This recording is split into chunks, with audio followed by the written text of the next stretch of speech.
I've got you, don't be afraid. Belle.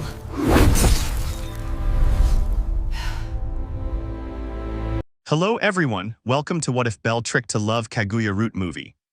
Before we start, please go support VicMarVaz for writing that awesome fanfic. This is the translated version I made. There will be some mistake in character's gender, but of course Belle is a male. False feelings are the foundation for giving life to the genuine emotions of love. Kaguya, a beautiful young woman in search of a goal, learned this firsthand when she tried to use a certain rabbit-like boy. This is a side story of bellcranel, searching for a memory. Prologue, Sweet Lies. It was midday and the day had finally arrived when she would have her appointment with bellcranel, the adventurer who in the blink of an eye had become very famous in the city. All thanks to the deal he made with the book 50 Shades of Loki. Currently, Kaguya was standing in front of the fountain in the Love Plaza, waiting for the boy who would accompany her today. Furthermore, after the tyrant with black hair and crystal green eyes accepted the harem, she could officially be considered Belle's girlfriend. It's taking a while.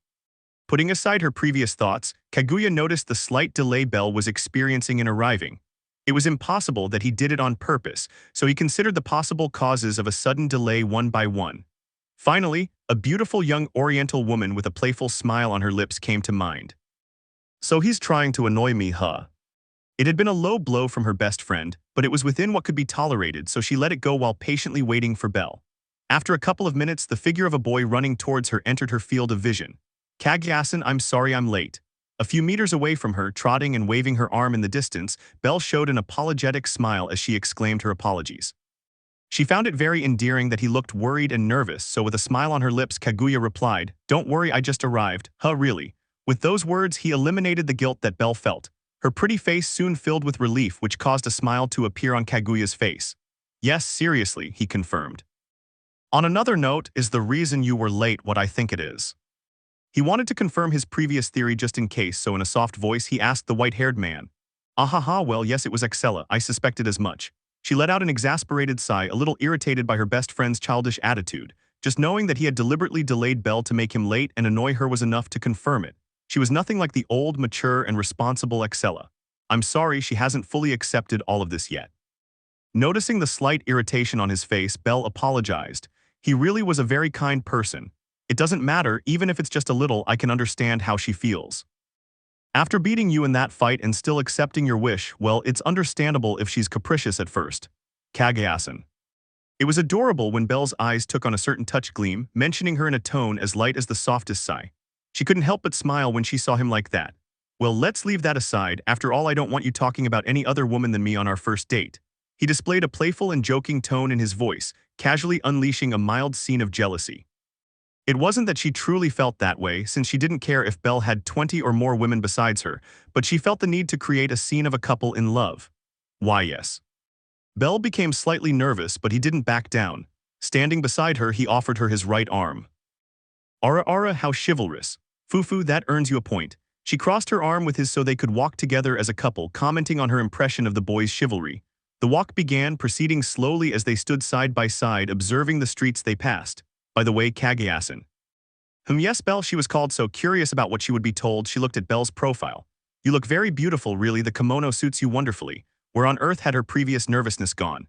Kaguya had no idea, but she knew perfectly well that Belle wasn't lying. Of all the things she expected, she had to admit that being flattered so genuinely was not one of them. "Wow, thanks, you look very handsome too." But surprise attacks didn't work against her, who had an extroverted and playful personality. She thanked him for the compliment and returned one of her own, praising the boy's striking good looks. If there was one thing she had to admit, it was that Belle was certainly very handsome. Thanks. There he was, apparently his nervousness had returned after I complimented him. The fact that his cheeks turned an adorable shade of pink made him look even cuter. But did he only get embarrassed when he was praised? Did he always remain calm when he was the one praising others? Kaguya thought that might be the case. Anyway, curving her lips into a slight smile, she asked, "Where will we go first?" She was curious about the plan Belle had come up with to spend this day with her. After all, his date with Excella had been at the luxurious Spoons Aqua, so she hoped their date would be no less special. "Well." He showed a serious face, thinking for a moment before answering, "Wouldn't you like to share a coffee with me? I'll explain my plans there." She said that and smiled brightly and gently. Yes, he was very cute, too cute in fact, but unlike any other girl who might have fallen for that smile, Kaguya was Kaguya. Yes, her heart raced, but that was normal. After all, she didn't mind being Belle's wife. Yes, her cheeks were probably red, but that was normal after all she had waited several minutes in the sun's rays. I'd love to. Confident that Belle's beauty and attractiveness did not affect her, she responded with a smile, but something was wrong or something about her felt out of place as if something was missing.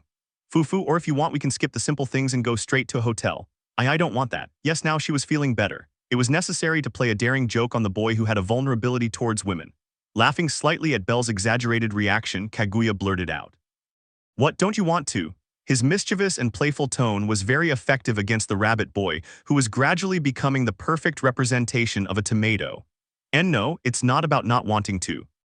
With that murmur, Belle decided to remain silent as he tried to shake off his embarrassed state. Fufu, how cute. Kaguya mocked his actions, walking beside him while wrapping her arms around his. She couldn't help but think back to the time 6 years ago when he reigned over Arario. The image of a certain woman came to his mind. What will you do, Ulfia-sama? I already have your nephew, now I want to see you return from hell. Her lips curved into a smile, eager for the day to come when she would fight that powerful woman again. Chapter 1. Distant Memory. 6 years ago, Arario. The day of their chance encounter was only shortly after he fought against her alongside his companions from the Estrella family.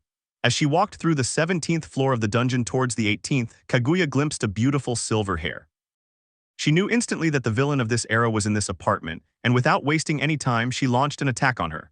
The result was more than obvious. As a level 4, she didn't stand a chance against the woman nicknamed Silence. She could only take the blows, hoping she wouldn't be killed. She was used like a rag to clean every inch of the vast floor of the 17th floor, broken both physically and mentally. Such a display of power would surely give her nightmares for a long time if she survived. Lying on the ground and unable to move, Kaguya gave a bitter smile and laughed softly. So that's how things are. Even speaking hurt her, but when she heard Ulfia's footsteps moving away from her, she didn't hesitate to shout at her even if she became hoarse for the rest of her days. Stop pretending. If anything bothered him, it was having discovered the true intentions of Ulfia, a member of the ancient and glorious Hera family. But her scream was ignored with footsteps echoing. I know you're acting like the villain, and I also know you'll give your life. The footsteps stopped instantly, which widened Kaguya's smile.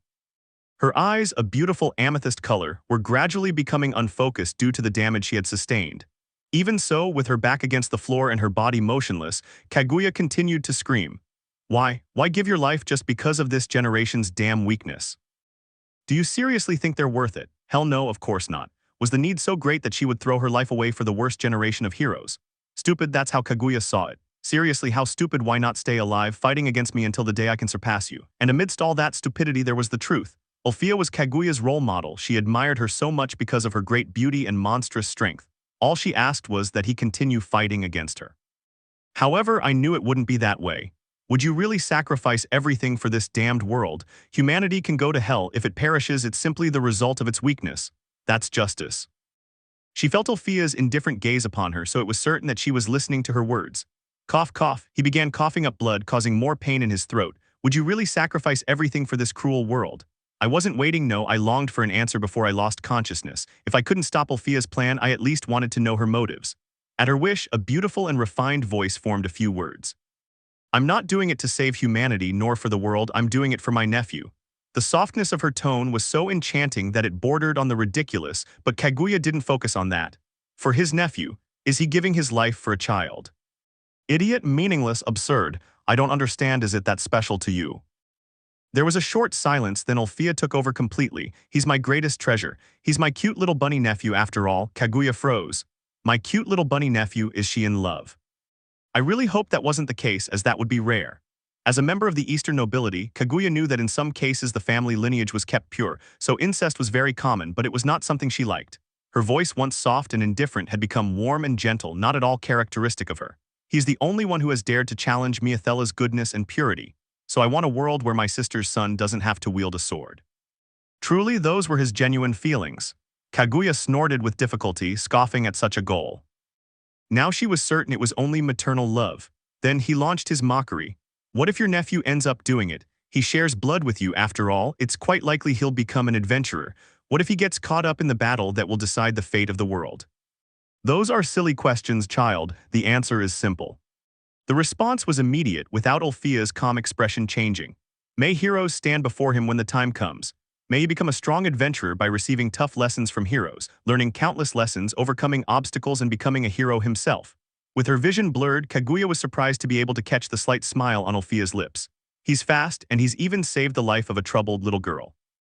He's as kind as his mother. His kindness has already wiped away that same girl's tears, instantly bringing back her smile. At that moment, her smile disappeared. That brat was lucky. I hope she doesn't forget my warning. Perhaps she had misheard, but Kaguya couldn't stop thinking about who that girl could be. Then, putting it aside for a moment, she sneered. Heh, and why don't you guide him yourself? Your silence, the strongest woman in history after all. Abandoning him with the excuse of wanting to make a better world for him admits you're just running away. I could do that. Yes, I could also be running away, but... Looking at her coldly, he replied, I don't expect someone like you to understand the love I have for my nephew, much less will I give justifications to someone who despises humans so much. Cruel and direct words, but they didn't affect Kaguya in the slightest. I see. This time he smiled, but not with a mocking smile. It was, in a way, nostalgic. You remind me of that idiot. The memory of her best friend came to her mind, a beautiful, talented young woman who had lost everything. He couldn't help but wonder about her whereabouts and how she was doing. Anyway, it's time for me to go. Don't rush things, brat. Ulfia was confused, having no idea who Kaguya was referring to, but noticing that she had overstayed her welcome, she said goodbye. I always get emotional when I talk about Belle. I must stop doing that, she mentally scolded herself. He advanced slowly, heading towards the entrance of the 18th floor. He was going to be late for the Evelys meeting if he didn't hurry.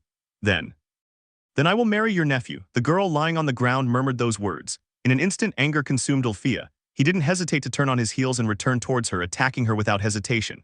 Satan version, his chant was like the whisper of death gospel. Kaguya's body screamed in pain, and the harmonious sound of her bones creaking was in sync with that of her injured throat. Gospel, gospel, gospel, gospel, gospel. He lost count of the blows he received. Gospel, gospel, gospel, gospel, gospel. He lost count of the bones that the magic sound blocks broke. Gospel, gospel, gospel, gospel, gospel. She was sure that if she managed to survive the massacre she was receiving, she would level up. Gospel, gospel, gospel, gospel, gospel. The barrage of magical attacks continued for several minutes, and when it stopped, Kaguya was on the brink of life and death. It seemed that at any moment he would take his last breath before leaving this world. Feeling immense pain, to such a degree that he could not even feel his body, his voice groaned in agony. He couldn't even form a word. Right now, he was nothing more than a pile of bloody flesh on the cold dungeon floor. Feeling the imminent threat of death creeping into her body second by second, Kaguya listened to her for the last time. If anyone comes near my nephew, I am capable of returning from the depths of hell to kill them, he declared in a voice free of emotion. Don't go near him, you're not worthy of his company. His tone of voice caused the last vestiges of consciousness in Kaguya to dissipate, then he slowly retreated from the scene, leaving her on the bloody floor. Immobile and unconscious, Kaguya could only await her death at the hands of the monsters or from blood loss. Fortunately, her companions from the Astria family arrived 2 minutes later. Chapter 2. Present, Kaguya sighed at the memory of the past, curving her lips into a smile. That beating was still ingrained in his body, and he would be lying if he said he didn't have the occasional nightmare. Good morning, dear customers. My name is Misty, and I'll be your server today. May I offer you something to drink? Good morning, Mistison. I'll have a strong coffee, please, for Kaguya-san. Belle looked at her, asking with his eyes what she would order to drink. Same here, please. Right away, Misty took the order, then asked, would you like a side dish? For example, a chocolate dessert. Like a good waitress, she offered different menu options with the intention of selling more. However, not for me, thank you. I'm not a fan of sweets. Belle politely declined, smiling as he added his dislike for sweets. Don't worry, we have kiwi pie, which is made with a citrus fruit, so its flavor is bitter and acidic. It pairs perfectly with coffee. Belle's eyes widened at the eloquence with which Misty spoke. She was undoubtedly an excellent salesperson. It'll be a kiwi pie then. He smiled once more, then looked at Kaguya again to see if she wanted to try any dessert. Let's see. She placed her hands on her chin, giving a very adorable, thoughtful expression in Belle's eyes. Do you have carrot dessert? He finally asked. For some reason, Belle felt a sense of déjà vu, but in the end concluded that he was imagining things. Yes, miss, would you like a slice? Please, I'm craving carrots. Yes, it was all in his head. He was sure Kaguya was just a carrot fanatic, that's all. However, the fact that he said it with a mocking smile didn't help at all. Belle's cheeks began to blush. He glanced down at her legs, trying not to think anything indecent. He remained like that until Misty finished writing down the order and left, leaving them alone. Belle, what's wrong? Why are you blushing? When Kaguya noticed, she asked him with great interest. But Belle didn't answer. He simply looked away from the beautiful oriental woman's amethyst eyes. And no, it's nothing. His faint murmur made her smile as she had hoped. He had caught her hint. Yufufu, could it be that you're thinking something lewd about me? And no, that's not it, not at all. Heh, really, very seriously. Kaguya laughed softly, covering her lips with her fingers. It was funny to see him so embarrassed and so red-faced, so it was definitely worth mentioning the carrot dessert. XXX. By the time Belle's embarrassment had passed, his order had already arrived. Misty nimbly placed the cups and saucers with the desserts in their proper places, then saying, "Enjoy your meal," left the couple alone. Belle picked up the fork. First of all, he wanted to check if this dessert really wasn't sweet. He took a piece and brought it to his mouth, using his teeth and tongue to fully savor the flavor. Incredible, it tastes delicious. A bitter sensation invaded the inside of his mouth, leaving a sour and acidic taste at the same time. When he felt a gaze upon him, he noticed Kaguya watching him with a smile on her lips while holding the coffee cup in one of her hands. "You look adorable when you eat, Belle, PPFFF. It was an unexpected surprise attack. Almost spitting out what was in his mouth, he blushed as he looked directly into Kaguya's eyes. She seemed to be having fun, and right now she was the one about to taste her carrot dessert. He broke off a small piece with the edge of his fork, then brought it to his mouth and began to taste it. His face showed a pleased expression.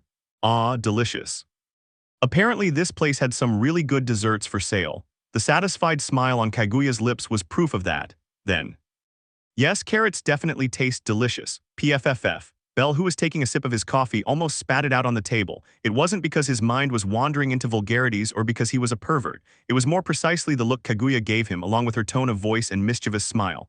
It was impossible for him not to think what he thought. "You fufu, Belle, this is the second time, you little pervert.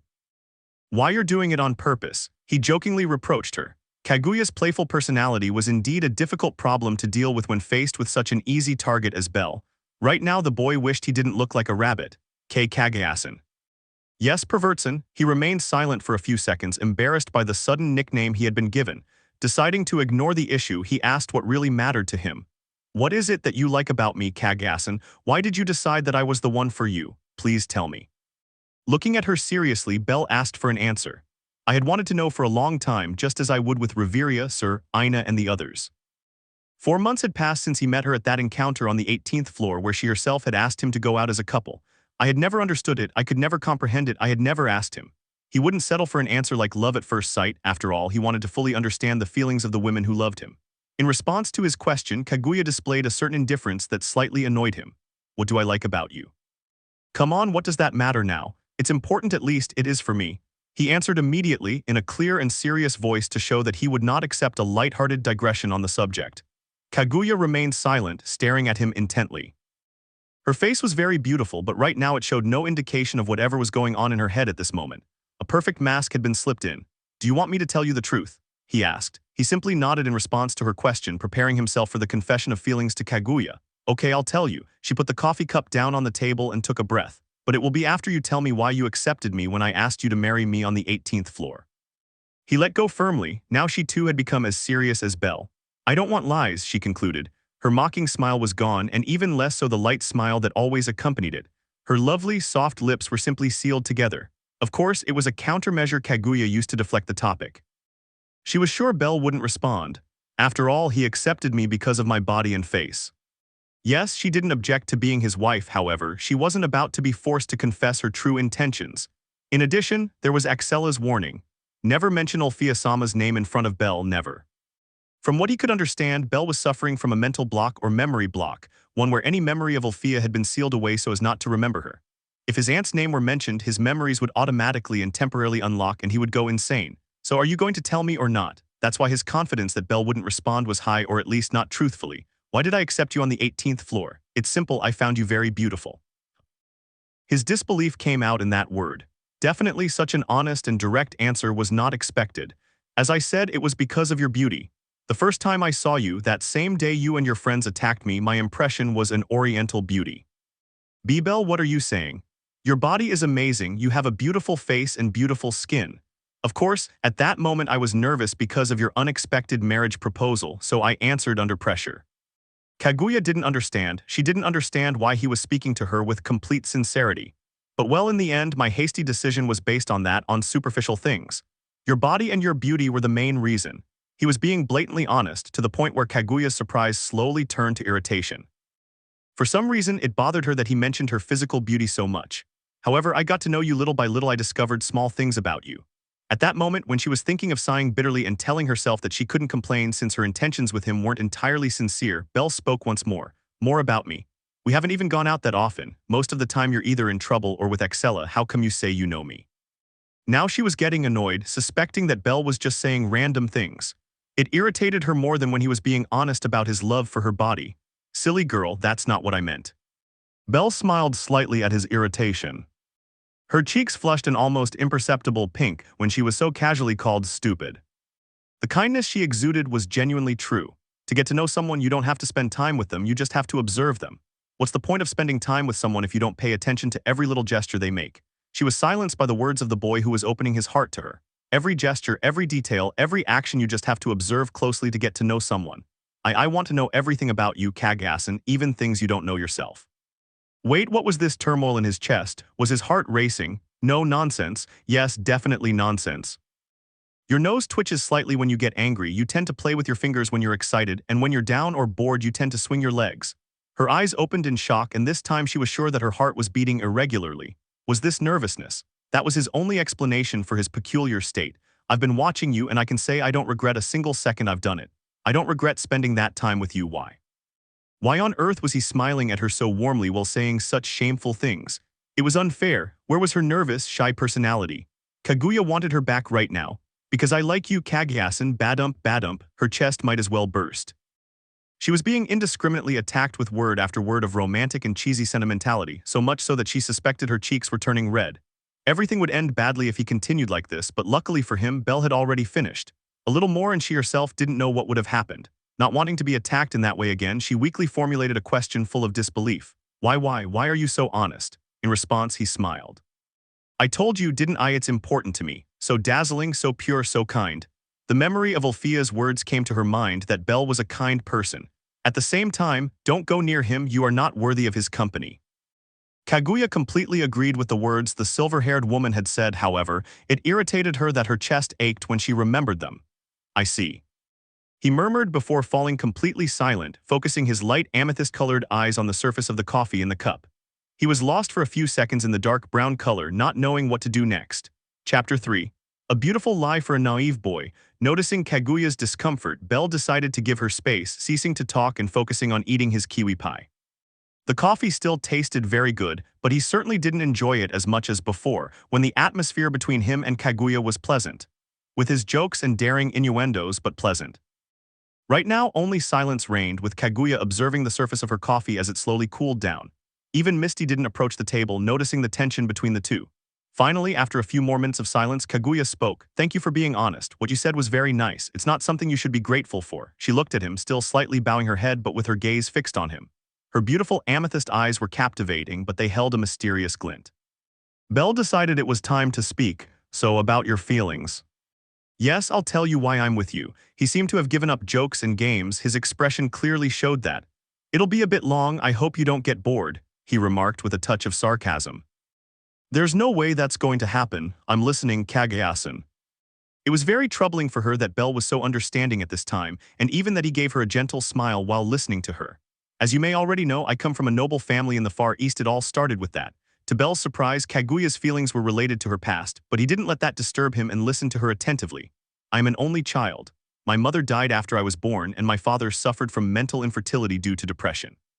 He couldn't even father a male heir with his concubines.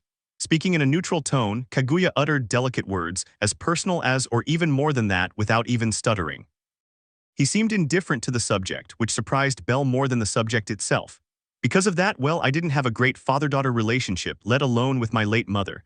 I grew up isolated from everyone, shutting myself away in my own world and ignoring my father's frustration. He wanted to say he was sorry for making her talk about it, but the words wouldn't come out. It was as if his deepest thoughts told him that Kaguya hadn't actually expected such compassion or pity from him. I really think he did come to hate me. At first it hurt, knowing my existence wasn't needed made me curse the world. They looked at me as if I wasn't really there. Yes, they gave me everything I wanted. Money, beautiful clothes, delicious food, but it felt so empty. Or rather, that he would be annoyed if he offered her comfort while she was talking about it. He simply had to listen to her. Money had no value if I couldn't spend it with a friend, family member, or partner. Beautiful kimonos were mere decorations if there wasn't someone to compliment me or give me feedback on how they looked on me. Delicious food actually tasted awful if the person who prepared it didn't do so with love or if I couldn't share it with someone. Belle understood that he had opened Pandora's box in Kaguya, the one that contained both her feelings and her past. But indifference remained etched on her face and in her voice. She seemed not to care anymore. She simply narrated in a contemptuous tone while mocking the Kaguya of yesteryear. Of that lagging little girl. Everything got worse when I turned 18. Captivated by my beauty, they condemned me to wait for a man who would bless me with a child. For a moment, he managed to catch the clear hatred in Kaguya's voice, which sent a chill down Belle's spine. I was amazed, to say the least. I couldn't stand it, so I fled my homeland. After all, if you don't like your fate, don't accept it. Unconsciously, Belle completed Kaguya's sentence. She looked slightly surprised, but a second later her lips curled into an amused smile. Wow, you know that phrase. Who did you hear it from? He asked. She was curious if it had been the same woman who had told her, so she wasn't going to leave it at that. Her easy change of subject and downplaying of her painful past caused a grimace in Belle, who was gradually becoming irritated by Kaguya's lack of self-respect. But he didn't mention it. Instead, he decided to answer her question.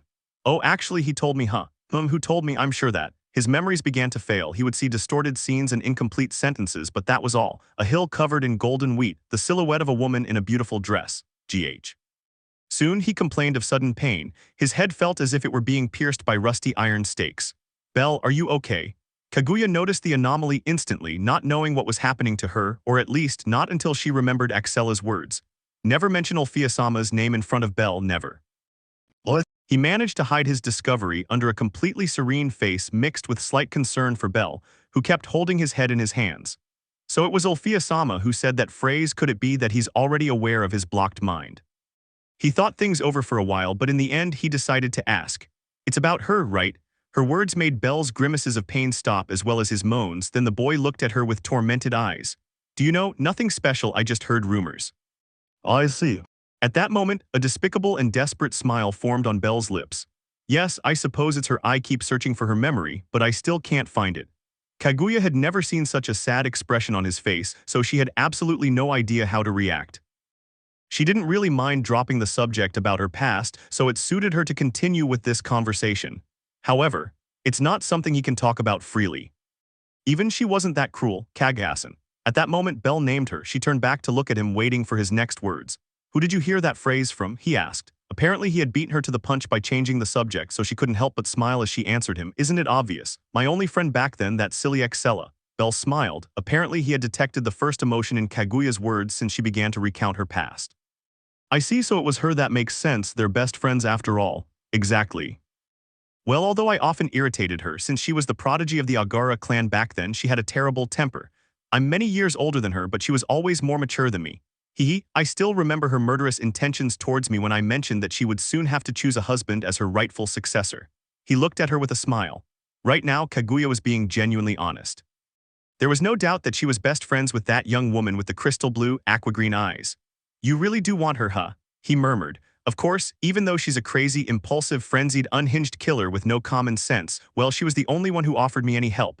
It's funny, an older woman being helped by a little girl.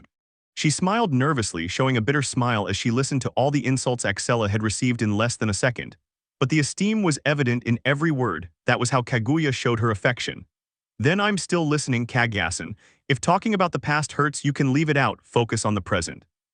After a moment, he brought the conversation back to the main topic. He seemed to see Kaguya grimace, but he left it to his imagination. Okay, if that's what you want, I won't refuse, she blurted out. The story began once again. XXX. She had grown tired of her homeland and escaped, meeting Astria along the way and joining her family as vice-captain. Then their adventure began. She grew up quickly. She had left her hometown as a level 2, so it took her half a level to reach level 3. He was having fun, yes, and that fun had reached its peak when he came across that adventurer. Powerful, beautiful, elegant, sophisticated, she was perfection incarnate. However, she left, and once again the world became boring, just like in her childhood. There was only the faint hope of meeting that woman's nephew and waiting for him to keep his word to return from hell. Then they would fight again, but of course I wouldn't say that to Belle. XXX. The atmosphere relaxed, and at that moment Kaguya declared her feelings. You are handsome, strong, kind, and simple. That's why I like you. Being direct with Belle just as he had been with her, she didn't hold back her words. She let them flow freely to the boy who was listening attentively. Yes, I was very superficial too, but I would consider it love at first sight. The day I saw you on the 18th floor and along with the others we attacked you, I knew I wanted to be by your side. That moment when she had demonstrated her strength against 4 top-level S-rank adventurers was captivating for Kaguya. She understood it when she saw his appearance. I had found that woman's cute little bunny. That you met Axela was a surprise, but it didn't really matter to me. Perhaps I always wanted to find a good man who would take care of me, just as you risked your life that very day to deflect an attack that would have ended mine." She went back on the fly, mentioning stage after stage, wanting to seem as excited as possible. Belle simply listened to her, recording every word she said. "Yes, I just wanted someone who would love me, especially someone like you. You don't judge people, you help those in need, you're kind and compassionate to everyone, and you're always understanding in the most unexpected situations." Her speech became faster, suggesting that she was excited. "Tell me, Belle, how do you expect me not to fall in love with someone like that?" A beautiful lie, that's what it was. "You're the ideal man, what more could I ask for than you?" The boy's cheeks flushed and his eyes showed a certain shyness. At that moment, Kaguya smiled. "Is it wrong for me to want to be worthy of you, Belle? If so, I don't care, I won't stop, after all I like you." She looked so beautiful. The soft smile on her lips, the amethyst sparkle in her eyes, the blush on her cheeks, everything about her was beautiful. Belle was captivated by her natural beauty, feeling his face burn with the intense blush that enveloped him. Amazed by Kaguya's charms, he smiled and spoke. "I see you've left me speechless." The happiness that the boy radiated was blinding, but Kaguya did not drop her facade. After all, his lie was accepted. Chapter 4. XXX. After the lie was accepted, the date continued as normal. Belle's elaborate plan had surprised her, which made her admit that he was a very romantic and detail-oriented person. Axella wasn't lying when she boasted about the date she'd had with him. Getting back to the point, things were rather exciting to say the least. After coffee, the next stop was a walk through the park near Love Square. It was in a way calm and relaxing, walking beside each other while chatting about trivial things or, in rare cases, personal things about each other. The crepes in particular, bought from a roadside stand, were incredibly delicious. As a true lover of sweets, Kaguya enjoyed it immensely. "I want you to try it." She held out her strawberry and cream crepe towards Belle, her lips forming a slight smile. She knew from Axella that Belle wasn't a fan of sweets, so she wanted to tease him a little. For his intentions, Belle. Oh sure." With a sincere and affectionate smile, she took the crepe and bit into the same side that Kaguya had tasted. An indirect kiss. There was no shame on either side, Kaguya for the simple reason that she wouldn't mind kissing him directly, and Belle because he didn't notice. However, instead of shame, confusion gripped Kaguya. She slowly tilted her head and with a confused expression spoke. I thought you didn't like sweets." "Ahaha, yes, that's true, but if I'm with you, everything tastes good." Something very unfair were his saccharine comments that came out of his lips unconsciously. The fact that she said it with a lovely smile only complicated things further. Furthermore, the fact that the wind acted in her favor and swayed her beautiful white hair was cruelly unfair. At that moment, Kaguya was sure that her cheeks had not blushed. She shook her head slightly from left to right and took the crepe back, taking small bites as she stared at Belle walking beside her. No, that was absolutely not possible. XXX. After the walk in the park, the next thing was a theatrical performance. La Historia, Taketori Monogatari, a work telling the story of Kaguya, the tiny woman from the moon who one day came to Earth, a tiny 7 cm woman found on a bamboo branch raised by the man who found her along with his wife. This continued until he grew up to be a normal person. Her beauty was dazzling, so much so that when her existence became known, countless men sought her hand. However, Princess Kaguya always rejected them. Her requirements for accepting someone as her husband were unreasonable. Every day, Princess Kaguya gazed at the moon with great longing, thinking that it was time to return home. To the moon. Her adoptive father tried to convince her to get married so that when he died, she wouldn't be alone. However, the princess refused. Days later, rumors of Princess Kaguya's beauty reached the emperor, who immediately summoned the woman to appear. When Kaguya refused, the emperor went to see her personally, falling infinitely in love upon seeing her. He wanted to take her away, saying she would be his wife. But Princess Kaguya warned that if they took her by force, she would turn to dust and disappear. Upon reaching the conclusion of the play, Princess Kaguya confessed to her elderly adoptive father where she came from, and that she would soon return to the moon. The rumors quickly reached the emperor, who marched to Princess Kaguya's residence to prevent her from leaving. However, he couldn't help it. One night, a carriage with luminous beings descended from the moon for the princess, who before leaving left a letter and a small bottle with the elixir of life for the emperor. Frightened, he ordered that they be taken to the top of the most sacred mountain in those lands and burned. To this day, it is known that, when there is smoke on that sacred mountain, it is the letter and the elixir that the moon princess left for the emperor which still burn in the heights. Those were the two most peaceful hours for Kaguya, who was sitting next to Belle while holding his hand, who was intently watching the play from beginning to end. "What did you think?" he asked gently, almost whispering in her ear. Belle jumped slightly as his body shuddered from feeling Kaguya's breath so close, but once he calmed down, he remained silent for a few seconds before answering. It was very tragic that the emperor did not understand Princess Kaguya's message. Her eyes focused on the stage that was slowly being covered by the curtain, giving life to her words with a melancholic tone. Kaguya blinked at the sight, then asked and explained. "Tragic." He was just a man in love with a woman's beauty. Besides, Princess Kaguya showed no affection for him. He gave his objective and realistic opinion, firmly believing that he was right. I had clearly seen how the actor was captivated by the actress's beauty, so I could in no way accept Belle's opinion. At that, the boy smiled slightly and explained, "No, you're mistaken, her story was very tragic. The emperor never questioned why Princess Kaguya refused to marry. Perhaps there was something preventing her." Was there anything that would prevent him from doing so? Her curiosity was piqued. Kaguya couldn't help but be intrigued by the way Belle was saying it. He seemed to be giving his opinion based on his experience. Yes, I can't say what it was, but if the emperor had read the letter, well, the ending would have been very different. But of course, in the end they turned out to be mere assumptions on his part. It was fun to debate the messages between the lines of the work, so he relaxed his expression as he brought his words to life. "Hey, what are you saying, Belle? What do you think was written in the letter?" She let out a giggle and asked with an amused look, appreciating Belle's thoughtful face. No, he realized it a second later. Actually, Belle seemed to be contemplating something very seriously. By the time he spoke, Kaguya felt her heart stop for a few seconds. The true feelings of Princess Kaguya. He remained silent. The amusement vanished from Kaguya's face and she became serious, observing Belle. He didn't turn back to look at her, he just kept staring straight ahead. Observing the now clear scene, he continued speaking. Furthermore, the emperor didn't even try to read between the lines. Tell me, why was he left with an elixir of life? I don't know, wise. Even the mocking and amused tone disappeared from his voice as he answered and asked questions quickly.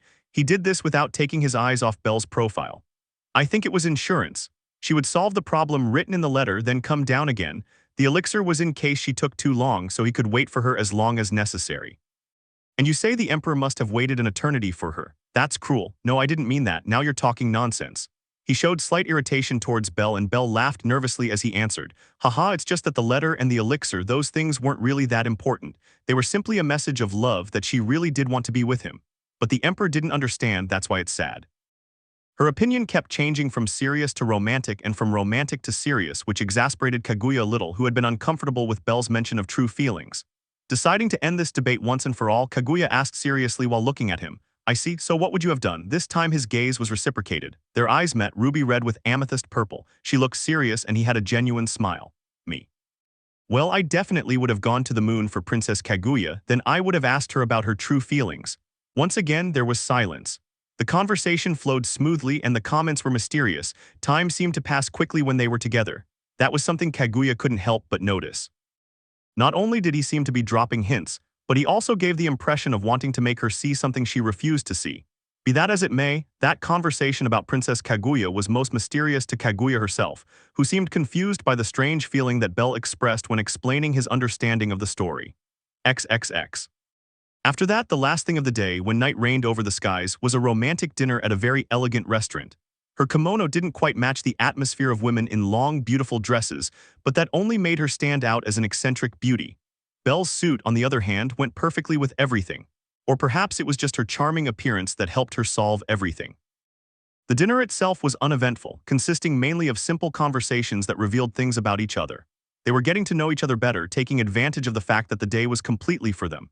Kaguya, halfway through dinner, Belle spoke. Yes, why the Estrella family? Kaguya looked thoughtful for a few seconds at the unspecified question, then tilting her head slightly, she asked, "Oh, what do you mean? I mean, why would a family dedicate itself to dispensing justice?" Kaguya felt that if she hadn't controlled herself properly, the wine glass in her hand would have fallen. He replied in a playful and slightly offended tone. "Belle, are you trying to say I don't have a sense of justice? How mean? I'm sorry, don't misunderstand me. Actually, I believe that everyone has their own sense of justice." Belle denied the accusation with a nervous smile, making a peculiar comment. Kaguya's curiosity became apparent when she placed her glass on the table and asked a question. Their own justice? That sounds interesting, what do you mean? Staring at him with a smile on her pink lips, Kaguya insisted with her eyes for an answer. Belle forced a wry smile, blushing slightly at Kaguya's childish behavior. Her anxious, expectant gaze made him nervous, but he replied nonetheless. That's how to put it. Humans, elves, dwarves, and so on, everyone acts according to their own sense of what is right. One person's justice can be another's evil. Her own belief was something Kaguya could not deny, since she herself thought exactly the same way. Everyone has their own justice, everyone's justice is someone else's evil, everyone's evil is someone else's justice. It was that simple. To that, widening her lips, Kaguya asked, I see. Is that your excuse for massacring the Apollo family? Is that justice to you? Belle reacted slightly. One of her hands, holding a fork, trembled slightly, causing the metal to clang against the ceramic of the saucer. With a slight grimace, I didn't take my eyes off Kaguya. She seemed to be asking those kinds of questions on purpose. Maybe she wanted to annoy him. After all, that's just how she was. For what he intended, he got the exact opposite. Belle took a deep breath and replied in a serious tone. No, you're wrong, those were consequences. They touched the wrong person, the rest, well, you saw the result. He looked down at his food, using the utensils to properly cut the steak. His words didn't falter as he brought a small piece to his mouth. When he looked ahead again, he noticed that Kaguya was still smiling beautifully. She murmured softly while that smile remained unchanged.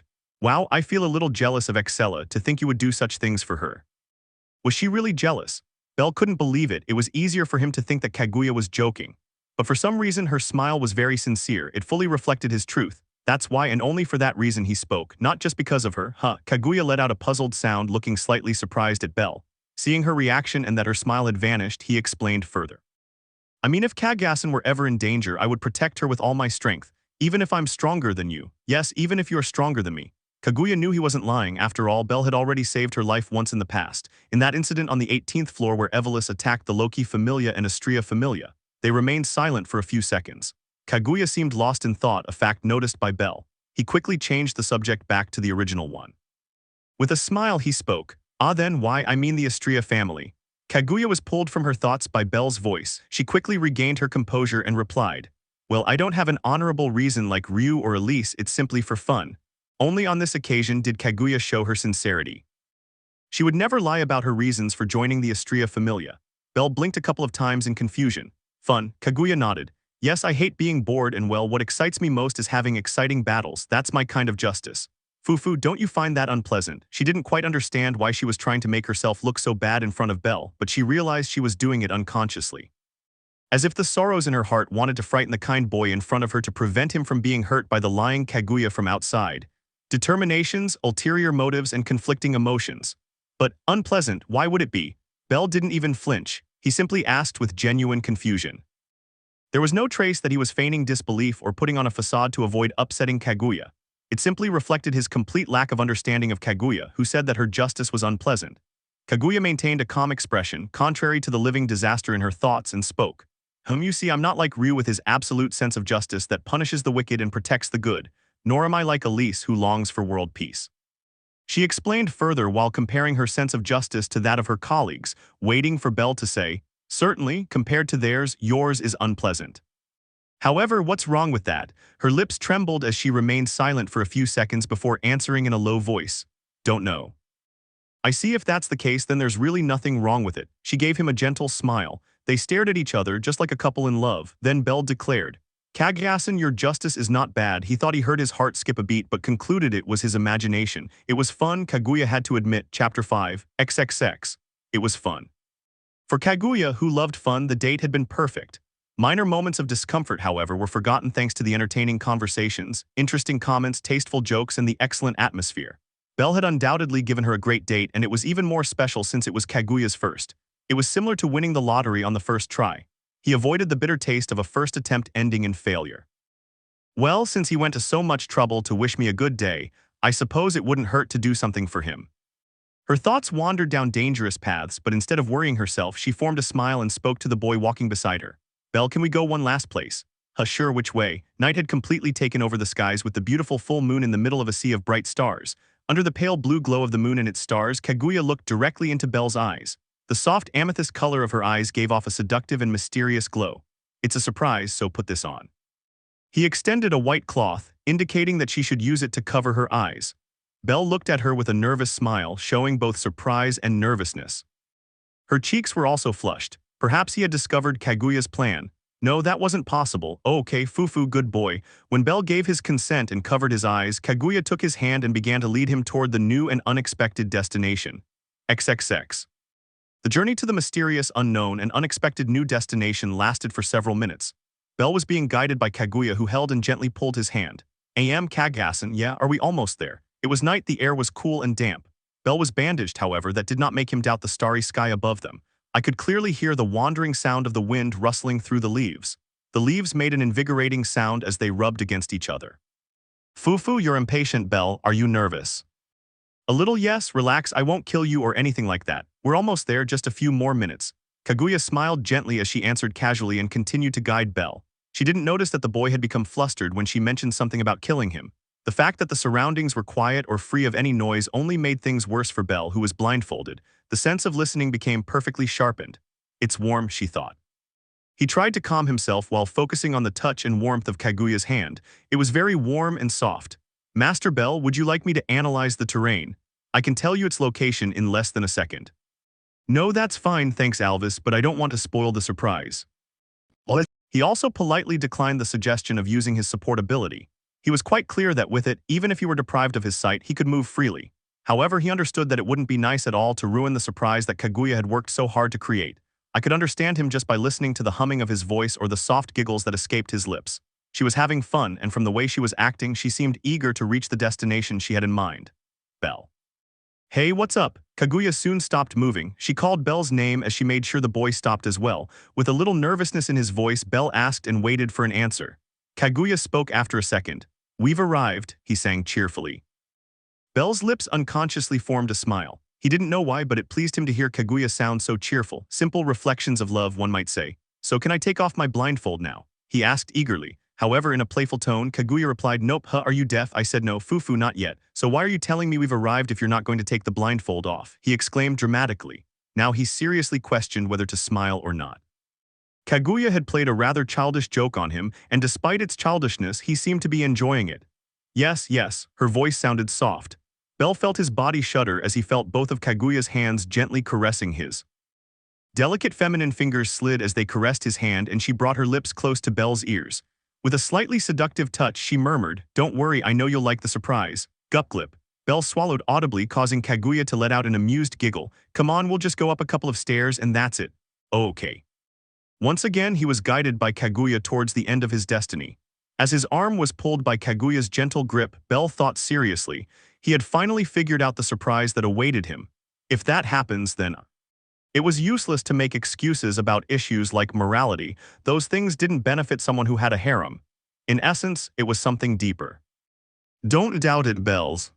He felt internally encouraged, completely determined to accept what would happen.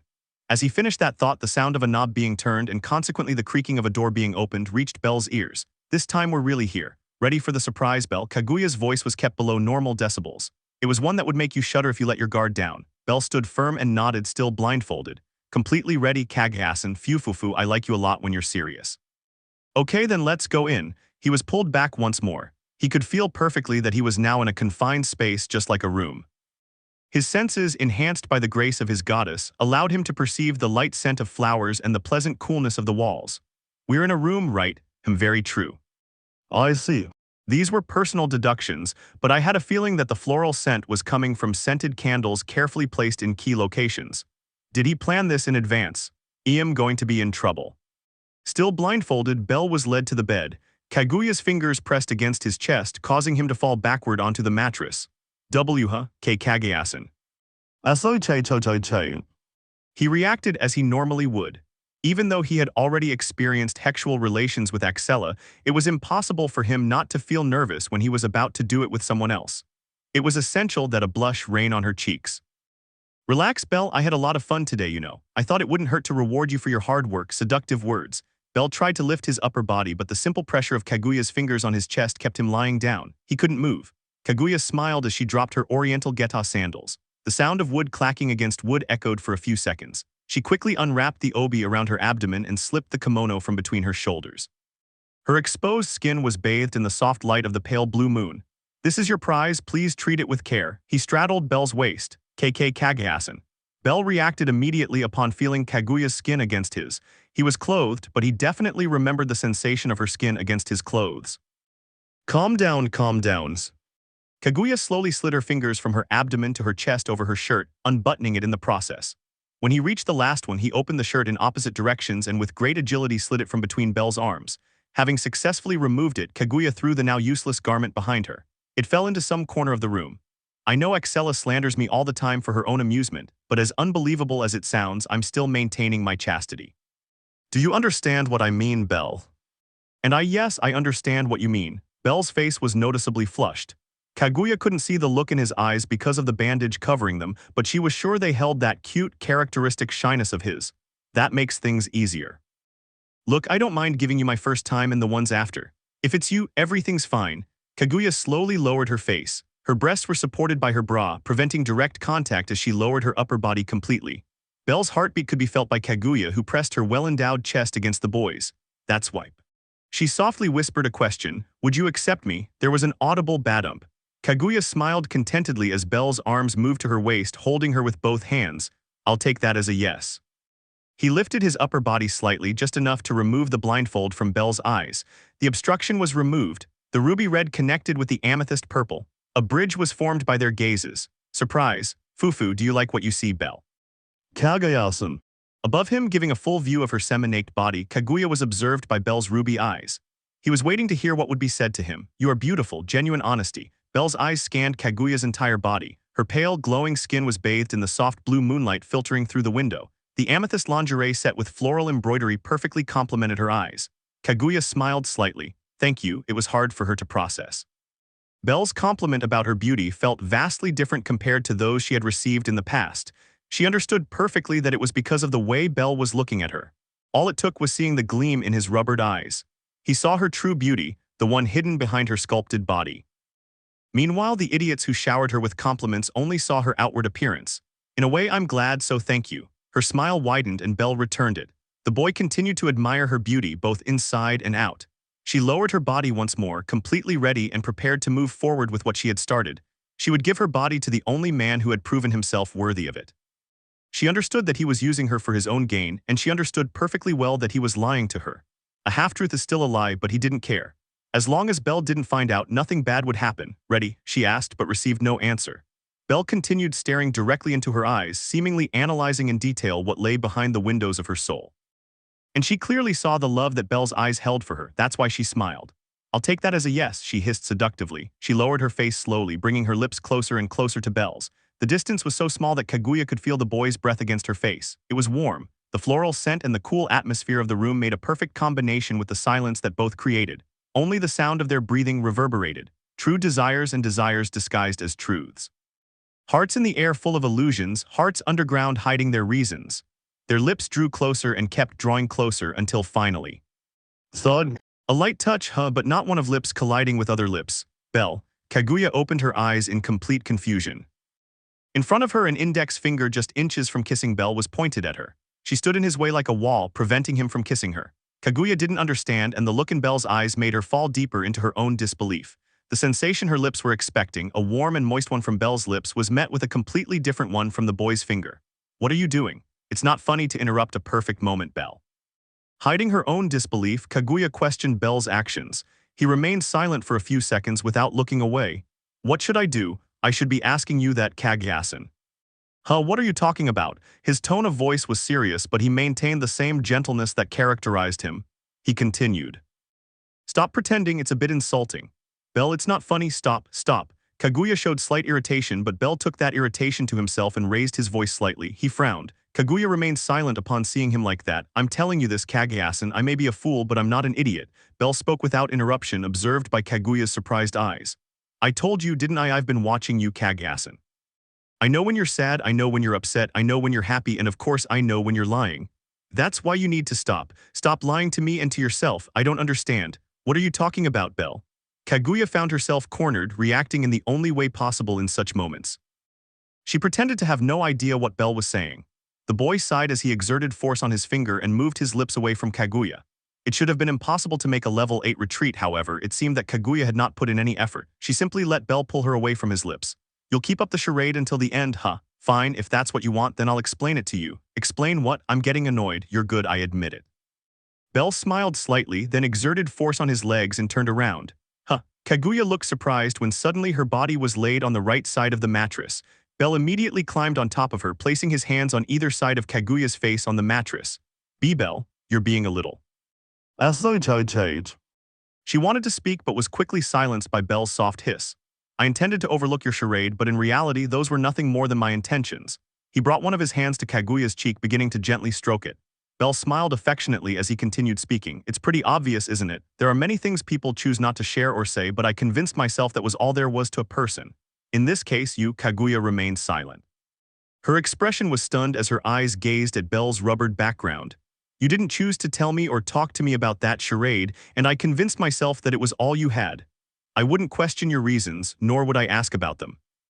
I was just waiting for you to tell me eventually when you fully trusted me. That's not it. Kaguya. Belle cut short any excuse Kaguya was about to give. He addressed her directly without honorifics in a firm tone. He continued to caress her cheek with the utmost gentleness. I knew it. I knew you were lying to me about genuinely loving me, but I still interpreted the things I didn't understand about you in a way that suited me. How foolish of me, right? Yes, I really intended to go along with your charade, but this happened. Is it so bad to sleep with me? Thanks, idiot. Belle curled his lips into an amused and to some extent bitter smile. You know, that's not what I mean. You're just trying to twist things against me. Seriously, women are terrifying. Mate. Kaguya pouted. She firmly believed that Belle would apologize if she acted offended, but it hadn't worked. It's not my fault you have that stupid rule about doing it with the woman you love. Is that it now? You're more dangerous than Axella when it comes to blaming me. Unbelievable. Once again, Kaguya failed to turn the tables. Belle even seemed to be enjoying the little drama she was creating. It was at that moment that her lips pursed, and in a tone that had no trace of falsehood, she murmured, "Just accept it, you don't love me." The smile vanished from Belle's lips. His eyes focused on the brief sadness that appeared on Kaguya's face. There was a short silence then. "You're wrong, you don't say," Kaguya muttered sarcastically. That irritated Belle. She was managing to turn things around, however, this time it seemed to be unconsciously. There was no indication of lying in his words.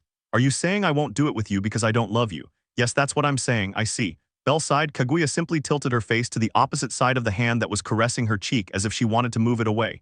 He didn't pay any attention to it and continued gently caressing her. With the floral scent and the fresh atmosphere, Belle declared, "That's right, my rule is not to make love with someone I don't love. You could say that's why I stopped your lips." "I knew it." "But I love you, Kaguya." "Huh, so why do you think I stopped your lips? If I love you, my rule doesn't change. What do you think about that?" What? A rapid exchange of words. Belle didn't give him time to respond as he fired off word after word, question after question. Kaguya remained silent, her eyes wide open. She felt her pupils trembling. "You know that, don't you? You don't love me." Kaguya's lips trembled. That was a reaction that indicated the truth in Belle's words. The boy smiled bitterly. "I thought it wouldn't hurt if I said it myself, but damn, it did hurt." Belle. "I know you don't need to explain. I'm not that stupid." The room fell silent. Kaguya observed the expression that concealed Belle's sadness. Because he felt a tightness in his chest. Why does it hurt me so much to see him like this? The young man above her was unique. Kind, strong, sincere, and benevolent. Seeing him suffer because of her, because she had pretended to love him, weighed on her more than she had initially thought. "I'm sorry." Her lips moved on their own and formed an apology. Belle smiled slightly at that. "It doesn't matter, I was prepared, I understand." The position was compromising. They were on a bed, Kaguya was in her underwear, and Belle was without his shirt, which indicated something not at all decent to anyone who saw them. Everyone would say that they were about to do it. But it was quite the opposite. For the first time in a long time, Kaguya felt uneasy. Now that she'd been found out, there wasn't much point in continuing to pretend, but she felt a slight shame for having lied to Belle, a kind of unconscious guilt rooted in human nature. "So, you know what's curious?" Just as she was thinking of suggesting that they both get dressed, Kaguya was interrupted by Belle. Above her, he continued, "They say we must love ourselves first before other people love us, but it's not as easy as it seems." "What do you mean?" The tone of his voice suggested that he was talking about something very serious and important to him, so Kaguya maintained that small respect while asking for an explanation. Belle smiled gently. "It's simple. Sometimes we first need someone to accept and love us, then we learn to see ourselves through that person's eyes and learn to love ourselves." Kaguya's eyes widened. I had a feeling how this would end, and the smile on Belle's lips confirmed it. "Kaguya, you don't love me, and since you don't love me, I can't accept your non-existent love." "That's easy to understand, isn't it?" Kaguya nodded with a pursed lip. "So the solution to this problem is simple." "What are you talking about?" "It's simple. If you don't love me, I just have to make you love me." A brief silence, then an incredulous question that Kaguya was stunned by Belle's words. The boy simply smiled with amusement as he lowered his head to Kaguya. It looked as if he was going to kiss her, but he didn't. He got close enough to reach her ear, then he murmured, "I will make you fall so in love with me that every time our lips touch, you will die a little." Kaguya was speechless at Belle's audacity. He almost seemed like a completely different person. Bolder, and more attractive. Wait, could he possibly be any more attractive? It seemed only he could outdo himself in that regard. "You've been warned, get ready." Belle said that and kissed her on the left cheek. Then he moved off Kaguya and got out of bed. He quickly found his shirt in a corner of the room and got dressed. As he buttoned it from the bottom up, he glanced at Kaguya. She remained in the same position, lying on her back while looking at the ceiling of the room. Belle spoke. I know it's pathetic of me to leave you like this and in this situation, but I also know you'll understand. I love you and soon I'll make you love me. See you, Kaguya. Kaguya remained silent even as Belle left the room, leaving her alone. Silence reigned in the room for several minutes, slowly while observing the ceiling of the room. Slowly as he recalled Belle's words. I will make you fall so in love with me that every time our lips touch, you will die a little. Slowly and surely, Kaguya blushed. For just a few seconds, the burning sensation and a lovely pink tint adorned her cheeks. Chapter 6. The next date is coming soon, Yunu. I lost track of time. The only thing I knew for sure was that it was very late. Belle had left long ago, leaving me undressed and flustered on the bed of this empty rented room. I didn't know what to do, I just stared at the wooden finished ceiling. I had been rejected, my body included. The body that many would kill each other for just to touch it, he had rejected without a second thought. My pride as a woman was hurt, the humiliation and helplessness of not getting the result he wanted. All of that had been ruined by the foolish honesty of that attractive rabbit. I didn't think it would feel so bad. Just thinking about the taunts I would receive from that murderous psychopath made me want to rip my ears off. But I stopped thinking about it for a moment and still confused and hurt, I got out of bed. I started getting dressed. I covered my body with the fine fabrics of the yukata and looked up at the door of the room. That's what I deserve for wanting to use it. The feeling of guilt was growing stronger and stronger. Perhaps it was the feeling of pain that shone in her ruby eyes when she mentioned my deception, or perhaps it was simply that I didn't want to be found out. While I was thinking about how I had been discovered, I walked to the door and went down into the city streets. I advanced slowly. The atmosphere was cold, my body felt cold. Some corner of my mind seemed to whisper a plea to be hugged. I simply dismissed it as my own imagination. It's so cold. But I was still cold, even despite my level 8 status, I was still cold. The sound of my shoes hitting the cobblestones of the street had faded away at some point. I was lost in my thoughts. No, saying it like that was wrong. It wasn't simply not knowing what he was thinking or where he was traveling in the past. Simply put, my mind was in a stable trance. It was terrifying, not even knowing your own thoughts. And all this confusion, the guilt, and the terror was caused by him. I love you and soon I'll make you love me. See you, Kaguya. Idiot, I will make you fall so in love with me that every time our lips touch, you will die a little. What did he think he was, a poet? Just remembering his words made my blood boil and my cheeks flush. I didn't like any of this or where it was headed. I didn't know when my state of melancholy and sadness had changed to anger and annoyance. The only thing I was sure of was one thing, that Belle regretted rejecting my body, that he would repent, and more importantly that he asked me to make love to him. I will have my revenge, Belle. Let's see who wins whom over first. You say you feel love for me, I'll show you what it's like to be truly in love. Hey, why are you smiling like a crazy, crazy woman? Huh. I was pulled from my thoughts and caught off guard. A level 8 with my senses at their sharpest was taken by surprise.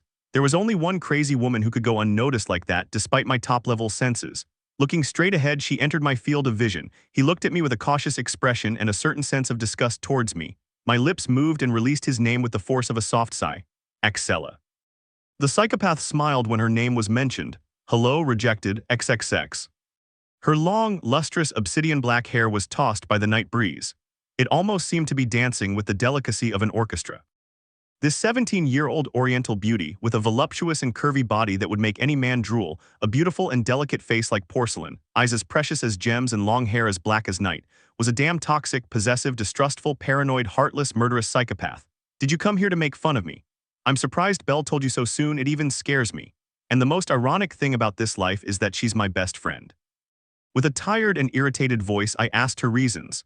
She was standing right in front of the Estrella family headquarters, so it was obvious she wouldn't let me pass without saying what she wanted to say. She was very capricious after all. No, well, yes, I came to make fun of you. Haha, but hey, I also came to cheer you up a bit. You. What a good joke, I almost believed it. I sighed and walked past them. Slowly, I gathered the sides of my yukata and took a seat on the sidewalk in front of the building. Go ahead, tell me your jokes, I deserve them. Hey, if you act so depressing, even I'll feel bad for you. I didn't really pay attention to their movements, I was just keeping my attention on the cobblestones of the street.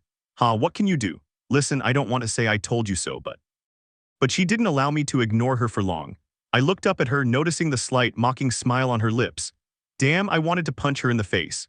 Axella simply sat next to me, resting her elbows on her knees and with that as a base, resting her chin on the palms of her hands. With a distant gaze towards the night painted by its stars, she murmured, I told you, I really want to hit you. I'm not stopping you, but you know I'm very vengeful, so you should be careful. Even as she smiled sweetly, saying those words so easily, I didn't raise my guard. I knew that Excella had left behind those things of cold-blooded murder and her revenge against the Middle East, so that didn't worry me. What did concern me or interest me was knowing one thing.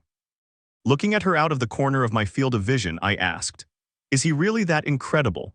Enough to extinguish the bloodlust you once had and make you forget everything about your revenge? Even after seeing him, I still can't believe it." After giving life to my thoughts, even a 5-year-old child would have noticed the radical change in the atmosphere. I noticed how Excella's soft, relaxed expression shifted to a serious and composed one. There it was, deep in her eyes, the black flame that longed to consume everything.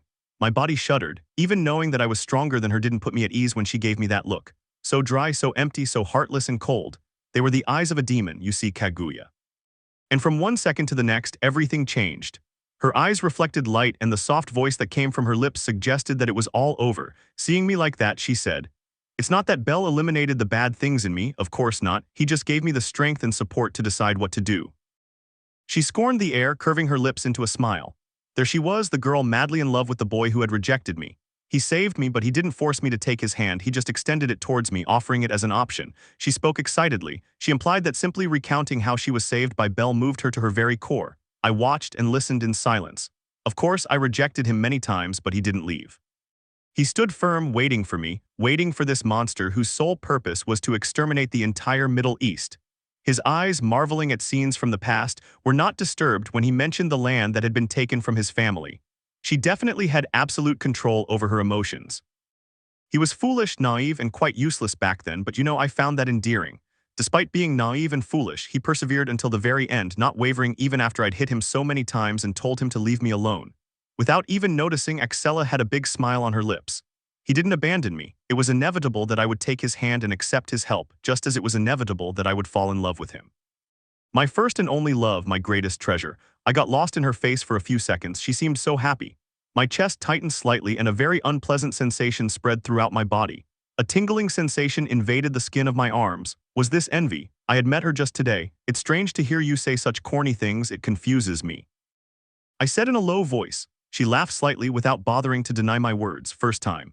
Bell said the same thing about my confession to him in the town where we lived. I'd kill to hear that. Hey, I'm the killer here, do you want to fire me? The scene where Excella and I were laughing at the bad jokes we told seemed so unreal to me. Seeing her smile from cheek to cheek was not something I expected, even back when she was the heir to the Agara clan. She acted just like any other girl her age. She had fallen in love. Despite still being distrustful, she had given her whole being to the boy who had saved her from her own darkness. I was speechless at that moment. The thought that her parents and sisters would undoubtedly be happy for her crossed my mind. After a few seconds, when she stopped laughing and was wiping the small drops of clear water from the corners of her eyes, I spoke. "I think I envy you a little after all." Sitting on the bench, I hugged my legs and rested my face on them. The sight of the cobblestones was perfect for my eyes, which refused to see anything beyond the dreary earth. I didn't get an immediate response from Excella either, but I could feel her gaze on me. Now, in this situation, I felt a little embarrassed to look her directly in the eyes. "The rejection really affected you, huh? I feel a little sorry for you, but only a little." My shoulders jumped at the indifferent response.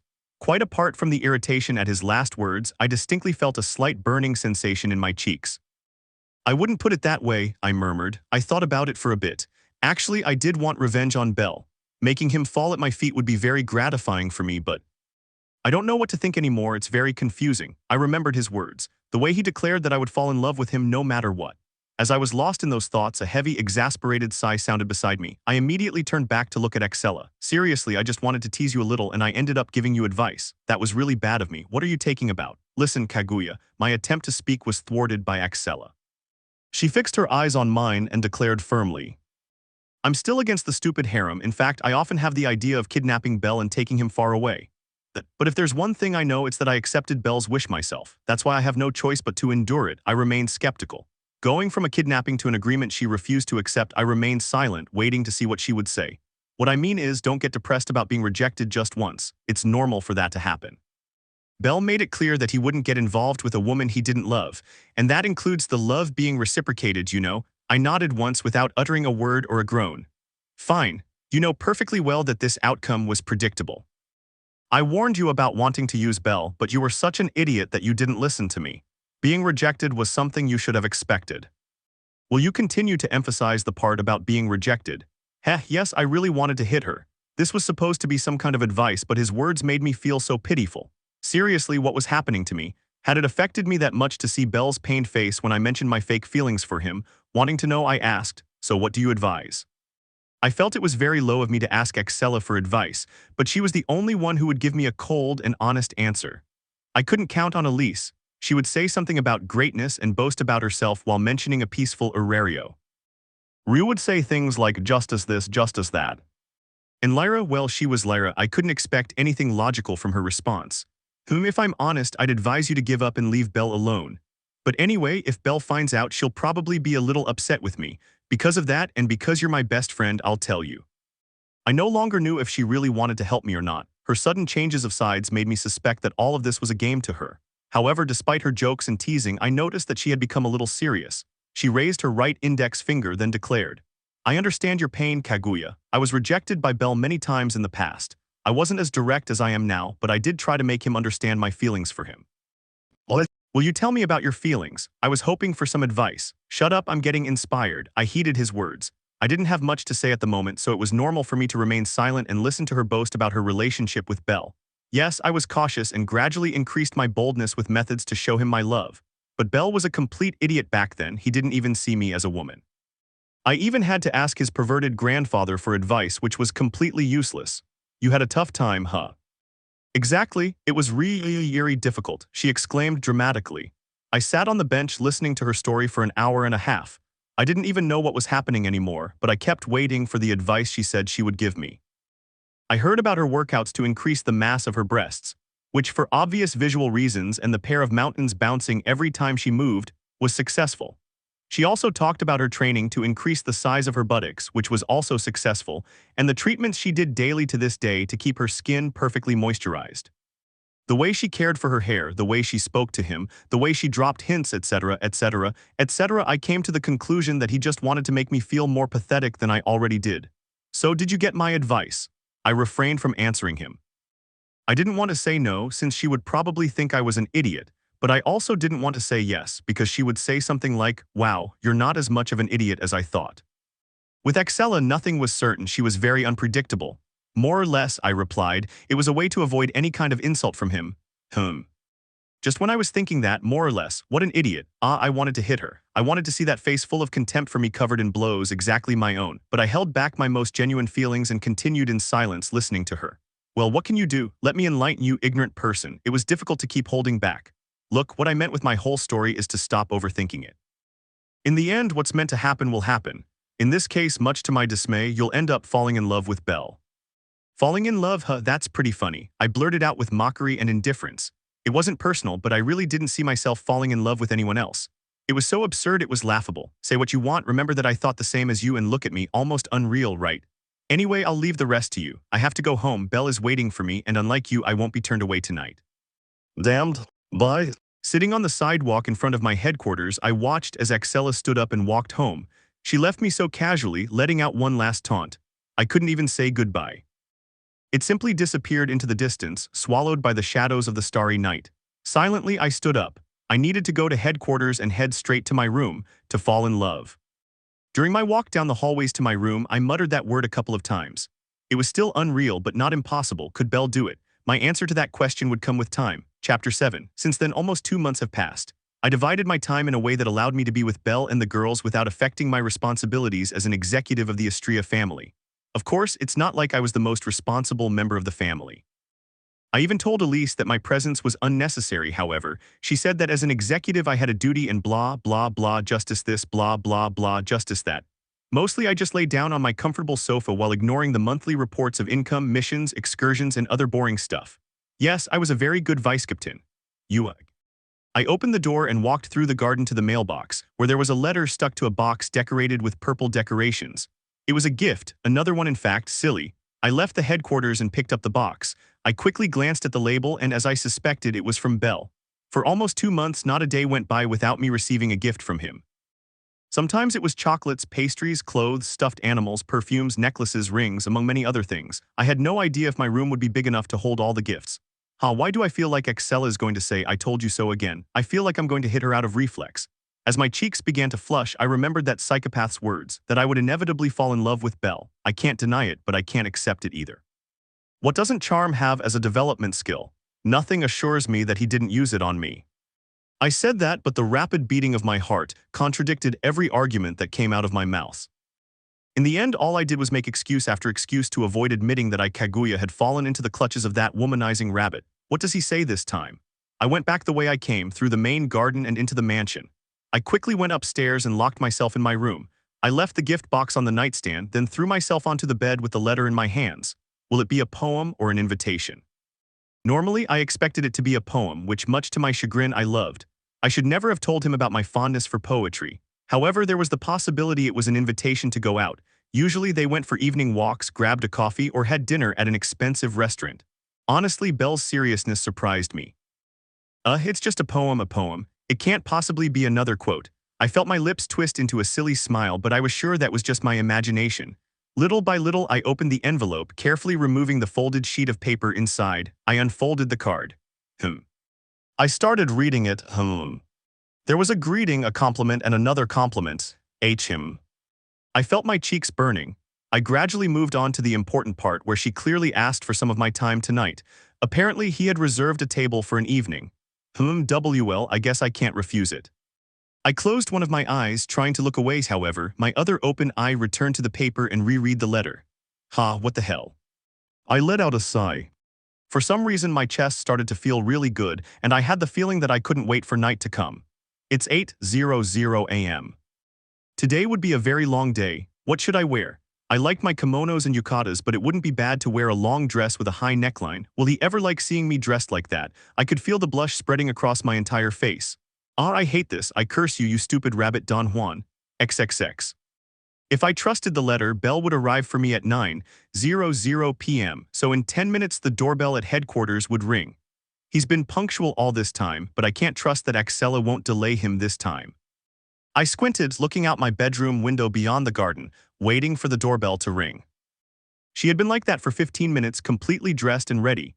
Why does she seem so anxious? It's just dinner. In the end, I had decided on the long dress with a high neckline. However, it wasn't for Belle to praise me.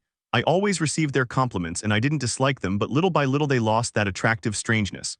I took a little breath, causing my chest, protected by the purple fabric of my dress, to rise. Another thing to highlight was that I loved the color purple, and knowing this, Belle always tried to give me gifts with that color. Hence the decorations on the gift boxes. By decorating them in that way, I couldn't get rid of them, so I kept accumulating them. Still hasn't arrived. You bastard, you've got guts. I looked again at the pendulum clock embedded in my bedroom wall. It was 8:59, 1 minute to 9. It's not like I want to go, but... I looked back through the window pane, leaning my body slightly against the wooden frame. It would be a waste to have fixed myself up in vain. My eyes drooped, and for the first time I admitted that I had a slight desire to go out to dinner.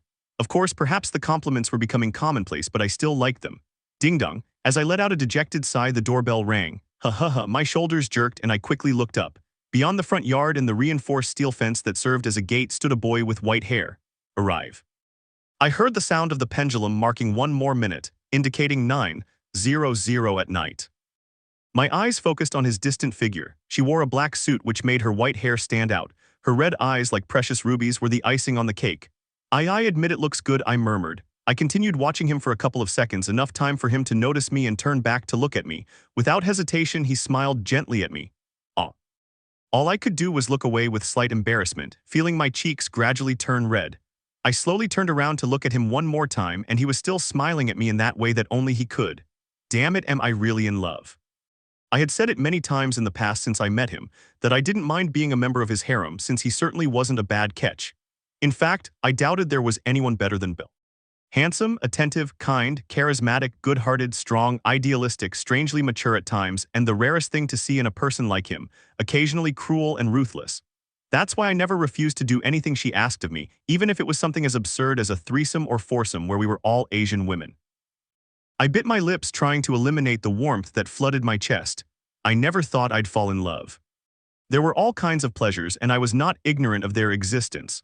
My chastity remained intact, of course, but the book 50 Shades of Low-Key was originally my property before it passed into Axela's hands. My knowledge was universal in that sort of thing, and because of that I understood that I could have a sexual relationship with a man without any feelings being involved. That was my intention with Belle, to use him and for him to use me. I would use it to verify that Ulfia-sama was still alive and thus fight once more, and he would use my body as he pleased. A more than fair deal if you ask me. Damn it, it's all her fault. I looked irritably through the glass at the stupid face Belle was making, still with that nasty smile that made my heart leap. It was then, as we looked at each other, that a figure slipped in from the corner of my field of vision. I turned my attention to the silhouette walking through the garden, gradually noticing the walnut-colored hair. Estri-sama. True, the doorbell had been rung. The girls weren't at headquarters and I didn't care where they were patrolling while playing vigilantes, but I had forgotten the fact that Estri-sama was at headquarters. She kept walking. It was clear that she would receive Belle, and lately, every time Belle came to visit me or pick me up to go somewhere, she would exchange words and little smiles with him. The fact that she was wearing a long dress was no impediment to her going down from the 3rd floor to the 1st and crossing the garden at top speed. Tisk, I can't believe I'm feeling jealous. XXX. Shall we go, Kaguya? Yes, I'm ready. Belle offered me his arm and I took it in mine. It was a fairly common way for couples to walk as it was both romantic and elegant. Have a good night. Estri-sama's voice sounded with a gentleness worthy of a goddess, however, I felt something strange in the way she looked at Belle. Thank you very much, Estri-sama. I simply smiled and thanked him, still holding Belle's arm. He in turn smiled with the same gentleness as he gave a slight bow. Goodbye, Estri-sama, I enjoyed seeing you. You fufu, I say the same, Belle. I didn't like it. I squeezed Belle's arm tightly, indicating that I wanted to leave. Of course, my jealousy was unfounded since I was a member of his harem, but I didn't like the idea of my goddess being in that harem. It was impossible, but with Belle nothing could be declared as absolute. WL, we're leaving now. Good night, Estri-sama, likewise. Belle gave a nervous smile, bidding a final farewell to Estri-sama. She smiled with amusement as she waved goodbye with a teasing tone of voice. We turned around and started walking side by side. When we were far enough away, I asked in a low but irritated voice, "Do you have Estri-sama in your sights or what?" Belle looked at me with an incredulous and confused expression. We continued walking slowly, but his eyes were focused on mine. Little by little, as if she understood the pout on my cheeks, her lips curved into a small smile. Kaguya, could it be that you're jealous? Of course not, why should I be? I see you're right. I felt like my whole face was on fire. I tried to control my reaction, but when I saw that I couldn't do it perfectly, I looked away. I started ignoring him as we walked, and to my surprise, he remained silent. What's happening? I felt that something was wrong, very different from usual. I mean, he hadn't even said anything about my dress. It was normal to expect a compliment, wasn't it? I went back to look at him for a little while, trying not to be discovered. Do I have something on my face? She asked in a soft, kind voice, and no, he still maintained a refreshing smile. It was night but not too late, so the few people who were walking down the street stared at us. What will they think? Maybe they think we look good together, or maybe the women are looking at Belle and the men are looking at me. I didn't know. All I knew was that it bothered me that I hadn't received a single compliment after taking so long to get ready for him. Hey, I noticed that my voice sounded annoyed. I felt his reaction through our proximity as his arm and mine were crossed.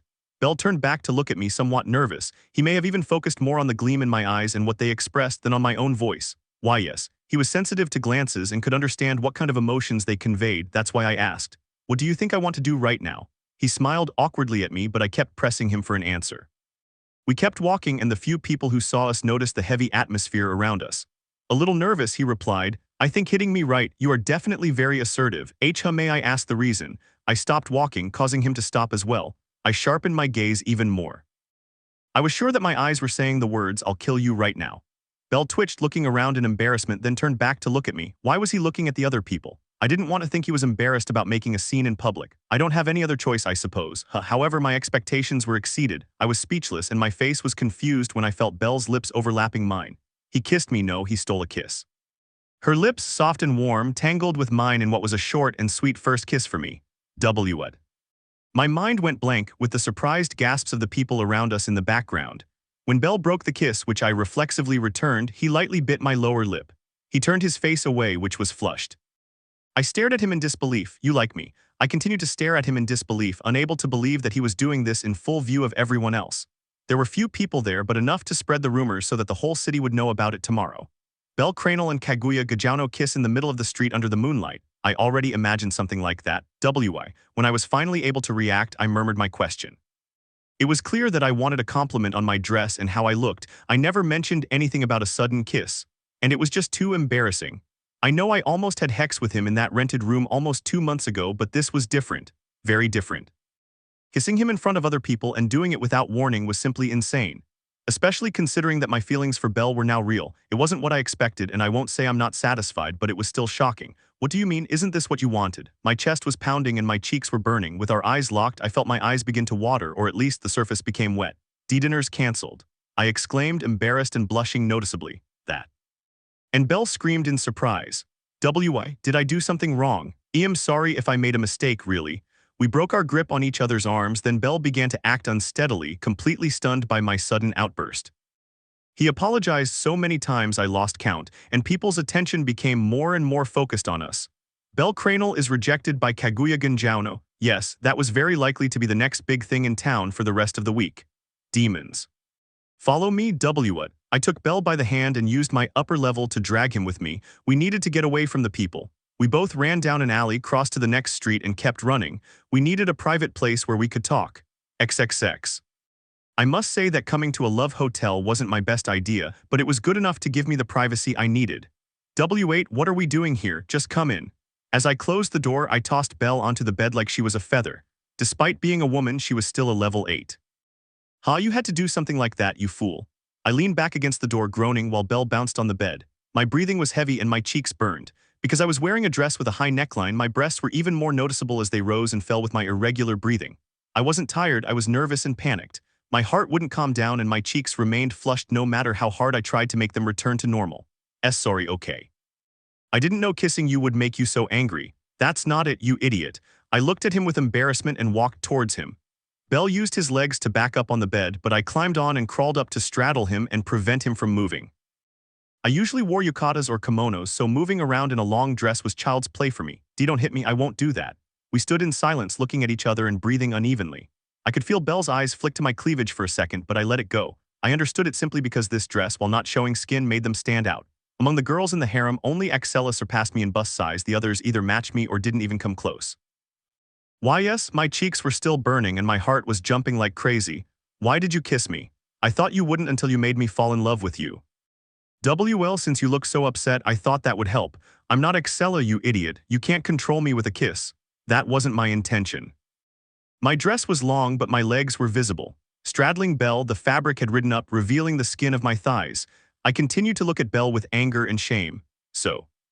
Until he spoke. "Why did you look so upset, Kaguya?" I remained silent. I didn't know if it was the atmosphere in the room, but the place was starting to feel very hot. My body was starting to sweat a little. "Am I nervous?" "Actually, it wasn't a big deal. I just wanted a compliment on my dress, that's all." While Belle was surprisingly good at picking up on hints, she had her ups and downs. I wasn't angry. "That's a lie. I could see black flames through your eyes." "And no, that's not true. Of course it is." "It isn't. Instead of throwing a tantrum and denying it, tell me what bothered you." "I don't want to, please." I bit my lips, glaring at Belle with barely contained fury. I really didn't want to say it, especially after he upset my emotional state by kissing me in the middle of the street. "I want to know." However, he kept insisting. "If I did something that bothered you, tell me." He kept looking at me with those beautiful eyes. "It won't happen again." Our faces were only centimeters apart, so his breath hit my face. "Please, Kaguya." Her lips, the ones that had previously kissed me, moved gently, forming words intoned in a soft voice. "Please." He was very insistent. "You didn't praise me." And I yielded to that charming insistence. I shouted in reproach, feeling even more ashamed for the mere fact of revealing what I had wanted from the beginning. "Huh." Belle looked at me confused and I just looked away. "I took too long to choose what to wear, you know. I dressed up for you, but you didn't notice. That's why I got angry." "I understand." His expression turned guilty. "I'm sorry, it's not that I haven't noticed how beautiful you look, it's just that." "Is it just that?" I looked at him doubtfully. He seemed reluctant to say it, as if he regretted it. Seconds passed and I waited patiently for her reply. My heartbeat slowed, as if I were in suspense. "I've told you so many times that I was afraid it would become a habit, and I didn't want you to stop reacting nicely when I complimented you." "So that's it, you idiot." I softened my gaze, looking at him shyly. Her face was red, but at the same time her expressions denoted that fear she mentioned. I won't deny that I came to think exactly what Belle had said, but selfishly I didn't want to stop listening to his praise. That's why slowly I brought my lips to his. She had rejected me once before, but I felt this time would be different. The kiss not long ago was clear proof. I moved closer. I could feel her breath even closer than before, and little by little I managed to experience the moisture that her lips gave off. The atmosphere was perfect, silent, comfortably warm. And the passion that was beginning to emerge between us. "Wait, huh." At that perfect moment, Belle took my right shoulder with his hand, stopping my advance towards his lips and pulling me away a little. I was stunned, staring at him. "What are you doing?" I asked. I felt my anger returning. "Are you going to despise me once again?" I removed his hand from my body, moving closer once more. Are you going to humiliate me again, even though this time I want to give myself to you wholeheartedly? I pressed my left palm down onto his chest, pinning him to the mattress. From my elevated position, I glared at him angrily. I'm already in love with you, what more do you want, stupid? And no, it's not what it looks like, Kaguya, please calm down. I looked at him silently, observing his nervous face. He understood that my silence demanded a response, because otherwise I might as well beat him to death right there. I want to do it too, but the reservation and the dinner, don't you want to eat something beforehand?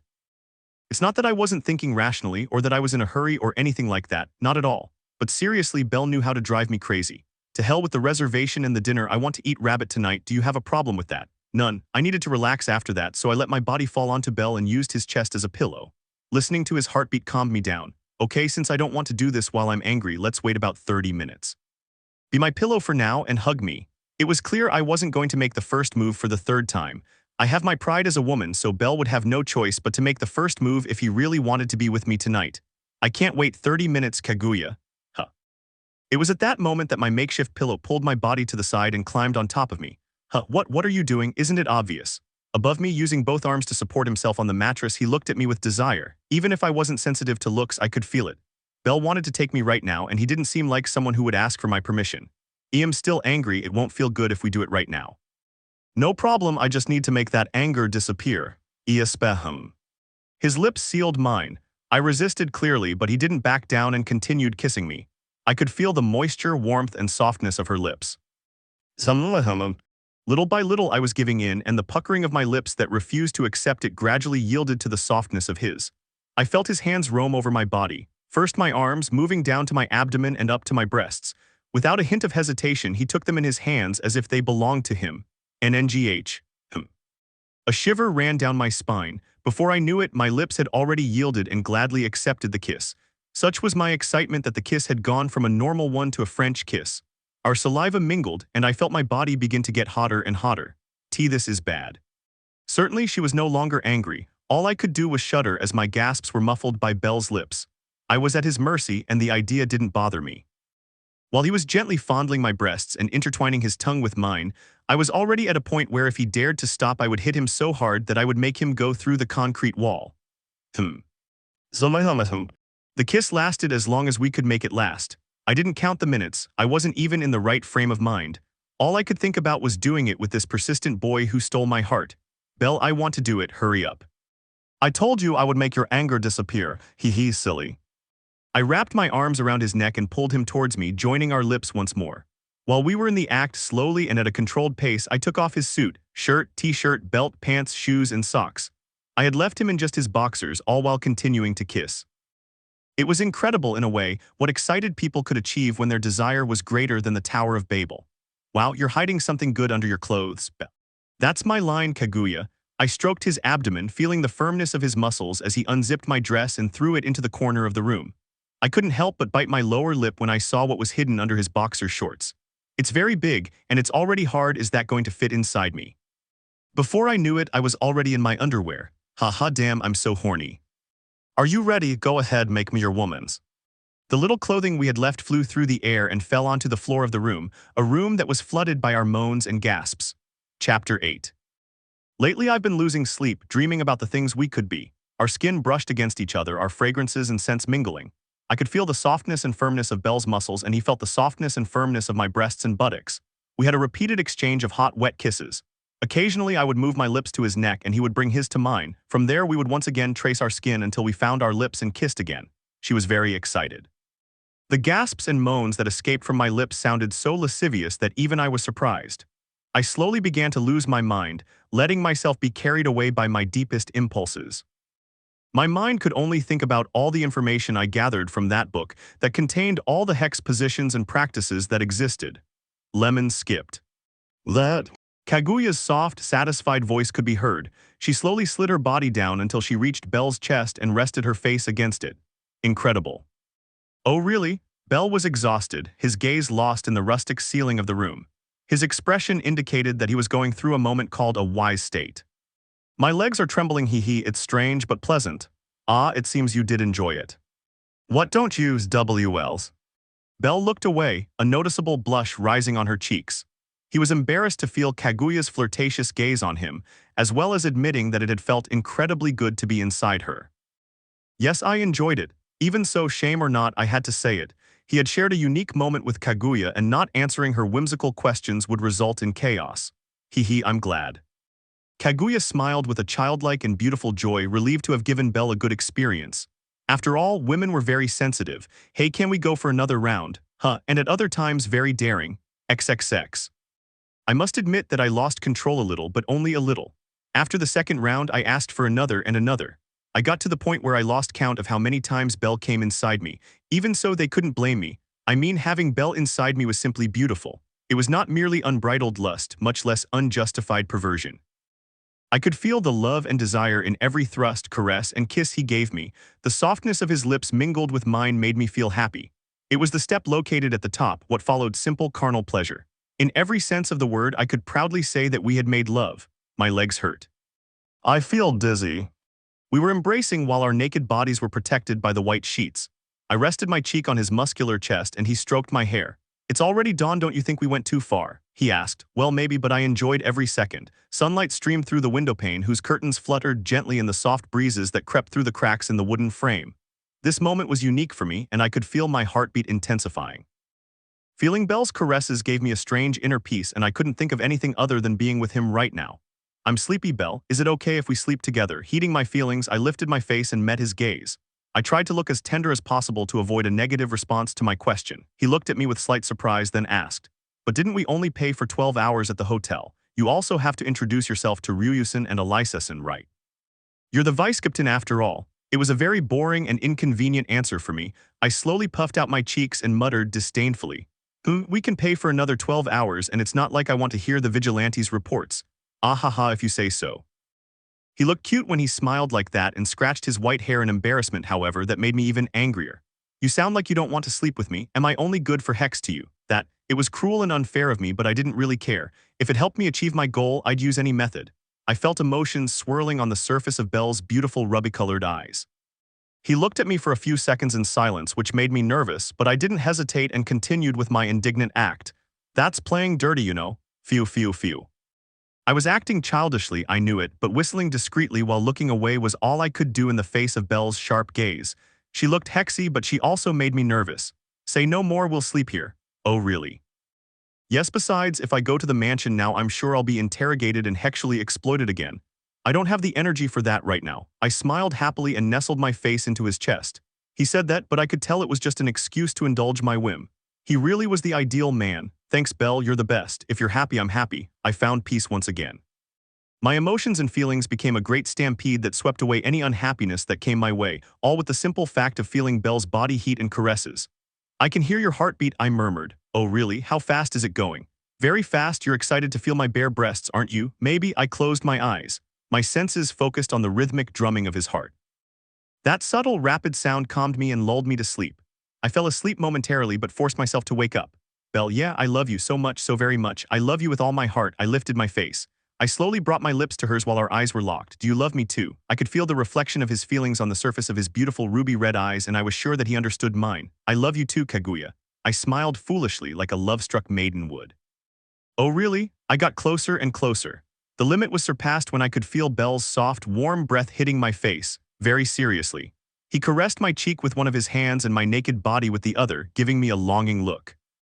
I pursed my lips in a flirty smile and crossed the established boundaries between my lips and his, and I narrowed my eyes, overflowing with desire. "Fufu, let me check it." I joined my lips with hers and made sure to convey the feelings that overwhelmed me through the soft, wet touch. Every second and every sensation, I made sure to enjoy it and etch it into my memory. We were running out of breath, but we refused to break the seal between our lips. There were so many movements that I didn't bother counting them. I just enjoyed it. When we were forced to break the kiss, to my misfortune, Belle gasped and I hummed suggestively, "You kiss so well, I don't know whether to be happy or jealous about it." "Ah ha ha, I'd like you to be happy." I looked at him suspiciously and frowned. It bothered me that he was so cute in one way or another, as well as the way he subtly downplayed things. Silly. I kissed him once more and again and again. I made sure I was completely satisfied with the taste of his lips, and when that happened, I resigned myself to resting my face on his chest. "Rest, my love." Hearing him call me that caused a blossoming of immense emotions in me who enjoyed his caresses. Just this, I'm happy if I have this, I thought, Maybe I don't know where to go, but if I could open my eyes one morning and see yours, I would know where to stay. I wanted to tell her that, but I was too embarrassed. Maybe one day. Likewise, love, with a smile on my lips and the peace of listening to his heartbeat, I fell completely asleep. Epilogue, a life by your side. Hey, come on, it's not too late, you can do it, XXX. People hate liars, but they like lies. You lie, you play along with others and lead a despicable life. That way you don't hurt anyone and no one hurts you, you lose all your worth. Everyone ends up lying at some point. White lie, lie, they like to separate them, but it's still a lie. Because of this, when you're honest with people, they don't believe you and say it's a lie. Sometimes people prefer lies to the truth. That's what I believe and I always will. But, Belle, you know what, I think I love you. Snuggled in bed, feeling the touch of our skin and the beating of our hearts, I exerted slight force as I hugged Belle. His body heat invaded my body and embraced it in a warm feeling of accomplishment. I think I love you. I repeated it, between wanting and loving, what's the difference? I thought about it while watching him sleep peacefully, and ever since I still haven't found a definitive answer. This is unexpected, Belle said. Are you trying to embarrass me? People lie, perhaps it was human nature or some primitive instinct for the purpose of mental self-defense. In a world full of lies and people like that, at least I, a lying woman, wanted to be genuine only with him. Do you love me? I asked. People hate liars, but they love lies. Right now I would hate for Belle to lie to me with an empty "sure I love you," but I would love for the lie "I love you" I always have to come from his lips. It was ironic and irrational. Rational logic clashed with overwhelming feelings. Then a whirlwind was created from which a normal person was unable to escape. To take refuge under the bed of lies or to risk the lightning bolts of the stormy truth. Life was based on choices and people lived by them. Decide to do something good or decide to do something bad. Belle looked thoughtful, and while I was thinking about how cute he looked with a serious expression, my heart was pounding fearfully. The uncertainty of the answer as well as the answer itself. The decision Belle would make had the power to turn my life upside down, for better or for worse. Believe. I heard him dryly, and time seemed to stand still. The pounding of my heart soon filled my ears, and all I could do was read the movement on Belle's lips. I stopped breathing and then. I think I love you too, Kaguya. I could breathe again in that instant. My lungs demanded the air I had deprived them of, and the moisture in my eyes increased. Kaguya, why are you crying? Did I say something wrong? I looked confused. Tears of happiness and relief streamed freely down my flushed cheeks, a soft pink. The tingling sensation of the crystalline drops filled me with true bliss. Believe, many people, if not most, consider that word to be a half-baked word. They classify it as a hesitant and insecure word. But I, a woman shamelessly in love with an honorably kind man capable of loving someone like me, consider the word believe to have great power. I believe comes directly from belief. Belief is the foundation of a living being because the reason for living lies in the things that living being believes. Believe in an all-powerful God, believe in your family, believe in love. The word, I think, was anything but hesitant and uncertain. Perhaps that's why hearing him say, "I think I love you too," made me so happy. No. I smiled with delight. It was impossible to stop my lips from forming a happy smile, and looking with teary eyes at the boy lying next to me, I expressed my emotion. You made me happy, Belle. I took the plunge and kissed him without thinking. I joined my lips with his, and we formed a dance imbued with love and desire. Eager to feel his warmth, I broke the kiss. And after biting his earlobe as sensually and erotically as possible, I murmured, "Can we do it one more time before we go, darling?" The dreadful game of love in which it is necessary that one of the two players lose control of himself. Life consists of decisions, good or bad, and I choose to have a life with you. I want to live choosing you. The end. Let me know in the comments below if you guys want the next part. Also check out my other video that has been shown and left. Thank you for watching. If you enjoyed this video, please like and share this video. And have a fantastic day. Bye.